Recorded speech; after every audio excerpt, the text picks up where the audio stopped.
हाय, मैं अनूप कुमार और आपका इस चैनल पे स्वागत है। आज हम लोग सांख्यिकी पढ़ेंगे 9th और 10th स्टैंडर्ड का सांख्यिकी स्टैटिक्स। तो सांख्यिकी में किस प्रकार के प्रश्न होते हैं तो इसको टॉपिक वाइज पार्ट 1 पार्ट 2 करके पढ़ेंगे। अभी हम लोग पार्ट 1 देख रहे हैं 9th और 10th स्टैंडर्ड के लिए। तो देखिए, सांख्यिकी जो होता है वो एक आंकड़ों के आधार पे जो भी डेटा दिए रहते हैं उसी डेटा का हमको माध्य, माध्यिका और बहुलक निकालना होता है। सही बात। तो हम लोग इसको 3 स्टेप में पढ़ेंगे। एक, जो आंकड़े दिए रहेंगे अगर सामान्य आंकड़ा दिया है तो उसका कैसे निकालेंगे, और 9th क्लास में जो हमने पढ़ा था अवर्गीकृत आंकड़ों का माध्य, माध्यिका और बहुलक, और एक 10th क्लास में जो हम लोग पढ़ना है वर्गीकृत आंकड़ों का माध्य, माध्यिका और बहुलक। तो हमने क्या कहा, हमने कहा आंकड़े या डेटा। तो आंकड़े जो दिए जाएंगे इस आंकड़े के आधार पर हम माध्य, माध्यिका और बहुलक पढ़ेंगे। तो पार्ट 1 जो होगा उसमें हम लोग पढ़ेंगे सामान्य आंकड़े अगर दिए रहेंगे तो उसका माध्य, माध्यिका और बहुलक कैसे निकालेंगे, है ना। और अवर्गीकृत आंकड़े अगर दिए रहेंगे तो उसका माध्य, माध्यिका और बहुलक कैसे निकालेंगे। और तीसरा हम लोग पार्ट में पढ़ेंगे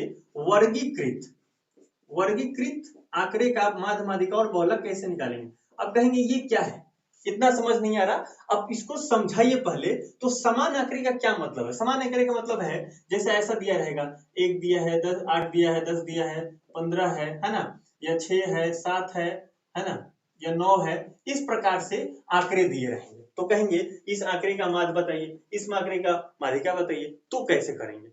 वर्गीकृत में क्या होता, आपको ये बना के देंगे टेबल, है ना, इस तरह से आंकड़े देंगे। और यहाँ पे कह दिया गया, इस टेबल में लिखा प्राप्तांक यानी जो मार्क्स आ रहे हैं, और यहाँ पे लिख दिया विद्यार्थियों की संख्या। अब देखिएगा ध्यान से, अगर मान लीजिए एग्जाम जब होता है तो 1 नंबर से लेकर 100 नंबर तक रहते हैं मार्क्स, उसमें से जो 30 नंबर जो है वो 15 विद्यार्थी का आया है।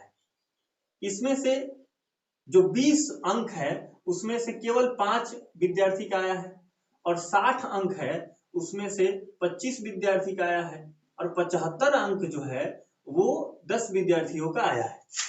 तो ऐसा अगर आंकड़ा दिया रहेगा तो उसको हम बोलते हैं अवर्गीकृत आंकड़ा। ठीक है। और एक आंकड़ा होता है वर्गीकृत में कैसे होंगे, जैसे देखिए यही सीक्वेंस हम लेते हैं इसी को। अब एक्चुअल में यहाँ पे वर्ग अंतराल दिया रहेगा, है ना, वर्ग अंतराल आप 10th क्लास में ही देखेंगे। वर्ग अंतराल किस चीज का, प्राप्तांक का दिया रहेगा कि 10 अंक से लेकर 20 अंक तक जो विद्यार्थी हैं वो 15 हैं। 20 अंक से लेकर 30 अंक तक जो बच्चों का अंक आया है उसमें 10 बच्चे हैं। जैसे किसी का 22 आया है, किसी का 25 आया है, तो ऐसे कुल मिलाकर 20 अंक से लेकर 30 अंक के बीच में 10 बच्चे हैं। 30 अंक से लेकर 40 अंक तक जो बच्चे हैं उसमें अगर दे दिया कि 50 बच्चे हैं, है ना। अगर हम उसको भी रिपीट करें तो कर सकते हैं। और 40 से 50 अंक जो आया है बच्चों का उसमें से 20 बच्चों का आया है और बाकी लोगों का नहीं आया है, ऐसा सोच लेते हैं। तो ऐसा अगर दिया है ना, ये समझिए 10 से 20, 20 से 30, 30 से 40, इसको बोलते हैं इंटरवल, है ना, क्लास इंटरवल। तो ये वर्ग अंतराल है, ये अवर्गीकृत है, ये वर्गीकृत है ना। इसलिए इसको वर्ग स्क्वायर में है ना, देखिए यहाँ 10 से 20 का अंतर 10 है, फिर 10 है, 10 है, 10 है, यहाँ अंतर जो है 10 का है। तो अगर ऐसा डेटा रहेगा तो उसको बोलते हैं वर्गीकृत आंकड़ा। अगर ऐसा डेटा दिया रहेगा तो उसको बोलते हैं अवर्गीकृत आंकड़ा, और इस आंकड़ा को हम सिंपल आंकड़ा बोल रहे हैं। अगर ऐसा डेटा दिया जाएगा तो तीनों डेटा का माध्य, माध्यिका और बहुलक 3 प्रकार से निकलेगा। देखिए ये जो आंकड़ा रहेगा 7वां 8वां, है ना, 6ठा 7वां 8वां में इस आंकड़े का माध्य, माध्यिका बहुलक पढ़ना था। मोस्टली मैं बोलूं तो 7th क्लास में। ये जो पढ़ना है ये 9th क्लास में पढ़ना है, और ये जो आंकड़ा है ये 10th क्लास में पढ़ना है। मतलब 10th क्लास में ऐसे आंकड़ा दिए रहेंगे और पूछेंगे माध्य, माध्यिका बहुलक क्या हो। 2 नंबर में पूछेंगे, 3 नंबर में पूछ सकते हैं, 5 नंबर में पूछ सकते हैं, एक साथ माध्य बहुलक पूछ सकते हैं। और 10th क्लास ये भी पूछेंगे, ऐसे आंकड़ा दे दिया समान आंकड़ा, फिर पूछेंगे उसका माध्य क्या होगा, बहुलक क्या होगा, माध्यिका क्या होगा या माध्यक क्या होगा, ऐसे समान आंकड़ा का भी पूछ सकते हैं। 10th में ऐसे आंकड़े का क्वेश्चन जो होता है बहुत कम आता है, क्योंकि ये क्यों आता है, ये बेसिक है इसलिए आता है, और ये 10वीं में पढ़ना है इसलिए आता है। ठीक है, ये 9th क्लास में पढ़ना है। तो मैं अब तक आपको क्या समझा पाया हूं कि माध्य माध्यिका बहुलक हम लोग बड़े ही विस्तार से पढ़ेंगे, जिसमें ये वीडियो पार्ट 1 है, जिसमें हम लोग सामान्य आंकड़ों का माध्य माध्यिका बहुलक निकालेंगे।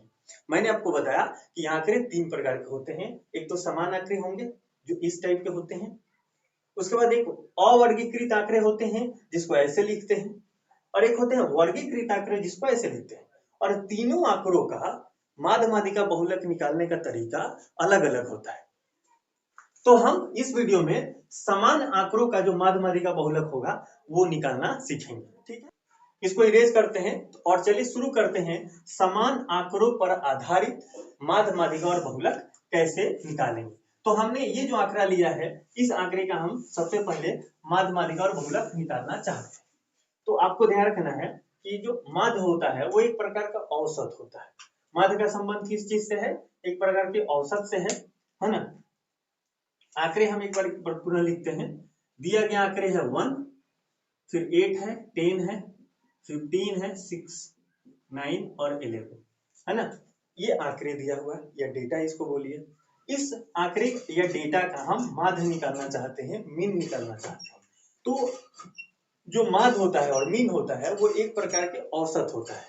तो इस प्रकार के अगर आंकड़ा दिया रहता है तो माध्य निकालने का जो फॉर्मूला होता है वो हम फॉर्मूला अगर मीन को x बार से डिनोट करें तो हम लिखते हैं x1 plus x2 plus x3। अभी आप टेंशन मत लीजिए, ये फॉर्मूला हम बहुत आसान से करेंगे, इसको याद भी नहीं रखेंगे, अभी लिख के अभी भूल जाएंगे, है ना।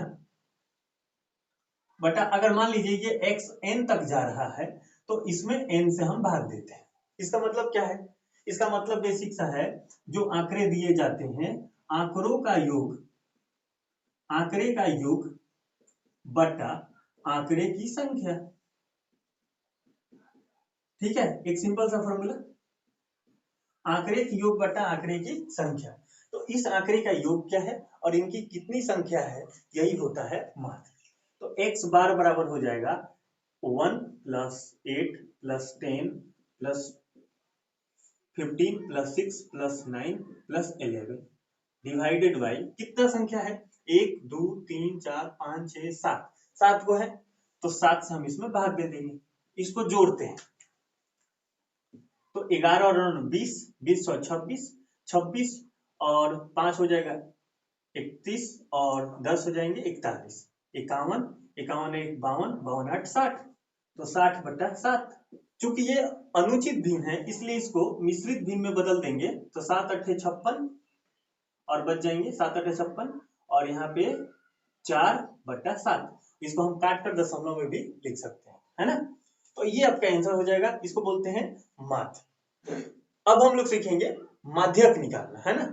माध्यक कहिए या माध्यिका कहिए, एक ही बात होता है, मीडियन इसको इंग्लिश में कहते हैं। माध्यिका निकालने के लिए क्या तरीका है, माध्यिका निकालने का तरीका है सबसे पहले जो आंकड़े दिए रहते हैं उसको बढ़ते या घटते क्रम में लिखते हैं। तो हम सबसे ध्यान रखने ये बात है कि हम बढ़ते क्रम में लिखते हैं, प्रेफर क्या करेंगे बढ़ते क्रम, क्योंकि साइकोलॉजिकली हम लोग इस तरह से ट्रेंड होते हैं कि बढ़ते क्रम लिखना आसान होता है, एक्यूरेसी भी उसमें फास्ट होता है, तो बढ़ते क्रम में लिखेंगे।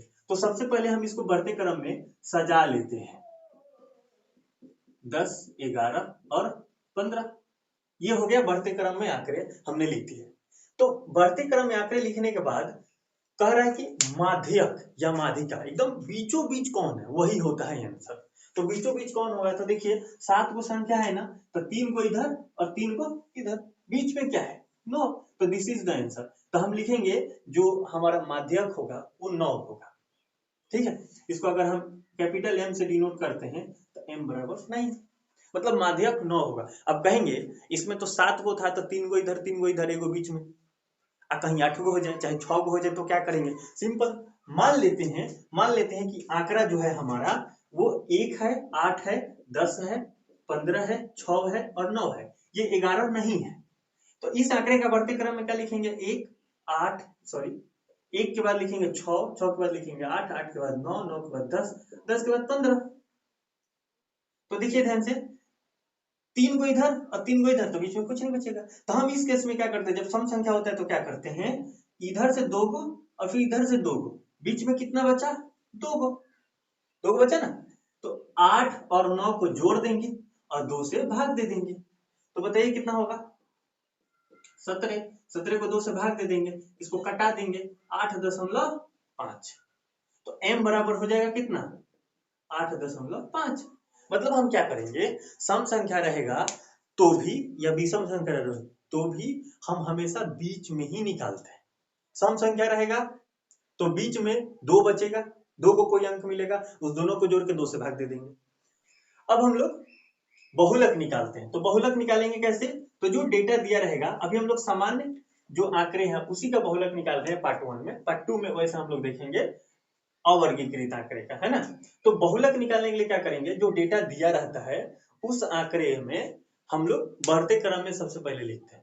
अगर नहीं भी लिखेंगे तो भी आंसर ला लेते हैं, लेकिन उसमें गलत होने के चांसेस ज्यादा होता है, तो हम आंकड़े का बढ़ते क्रम में लिखते हैं। तो यदि मान लीजिए आंकड़े दिया हुआ है 6, 8, 10, 8, 6, 9, 6, ये आंकड़े दिए हैं, तो इसको बढ़ते क्रम में लिखिए। 6 हो गया, 6 हो गया, 6 हो गया, फिर 8 हो गया, 8 हो गया, फिर 9 हो गया, फिर 10 हो गया। तो बहुलक का क्या मतलब, बहुलक, बहुलक जो बार बार आता है, दिए गए आंकड़े में जिसकी संख्या ज्यादा बार होती है उसी को हम बोलते हैं बहुलक। मतलब जिसकी संख्या ज्यादा हो, देखने में जिधर देखेंगे उधर वो दिखता हो। तो देखिए ये पूरे आंकड़े देखेंगे ना, तो 6 कितना बार है, 3 बार, 8 कितना बार है, 2 बार, 9 भी 1 बार और 10 1 बार। तो ज्यादा बार कौन आया, 6। तो इसलिए जो मोड होगा ये इसका आंसर हो जाएगा 6। ठीक है, तो इसका मोड क्या हो जाएगा, 6। तो इसको ध्यान रखना है कि बहुलक जो होता है दिए गए आंकड़ों में जिसकी संख्या बार बार आती है, जो अपने आप को बार बार रिपीट करता है, जिसकी पुनरावृत्ति होती है, वह होता है बहुलक, है ना। एक और लेते हैं, सपोज मान लीजिए आंकड़े दिया है 10, 20, 30, है ना, ऐसा कुछ भी हमने लिख दिया बिना, देखिए कितना हो गया। अब सोच के देखिए 10 कितना बार है, 2 3 जगह है, 20 कितना जगह है, 2 जगह है, तो इसका आंसर कितना हो जाएगा, 10। और इसी आंकड़ा को और बढ़ा देते हैं, तो देखिए इसका आंसर 20 एक जगह है, 2 जगह है, एक जगह, 2 जगह, 3 जगह, 4 जगह, 20 4 जगह हो गया, 10 कितना जगह हो गया, 3 जगह, 30 कितना जगह हो गया, 1 जगह, 40 के, तो ज्यादा बार कौन है, 20। यहाँ 20 देख रहे हैं 4 जगह है, तो इस आंकड़े में ज्यादा बार आया है 20, इसलिए बहुलक हो जाएगा 20। तो उम्मीद करते हैं आपको इस टाइप के क्वेश्चन बनाने आ जाएगा, और यदि आपको अच्छा लगा तो कमेंट कीजिए। पार्ट 2 वीडियो आएगा जिसमें अवर्गीकृत आंकड़ों का माध्य निकालना सीखेंगे, बहुलक माध्यक निकालना सीखेंगे, और फिर अगला वीडियो में हम लोग वर्गीकृत आंकड़ों का माध्य माध्यिका बहुलक सीखेंगे, जो आपकी हर एग्जाम में 10वीं में तो काम देगा ही, बाकी कॉम्पिटिटिव एग्जाम में भी आपको हेल्प कर पाएगा। उम्मीद करते हैं आपको समझ आया होगा। जय हिंद, जय भारत।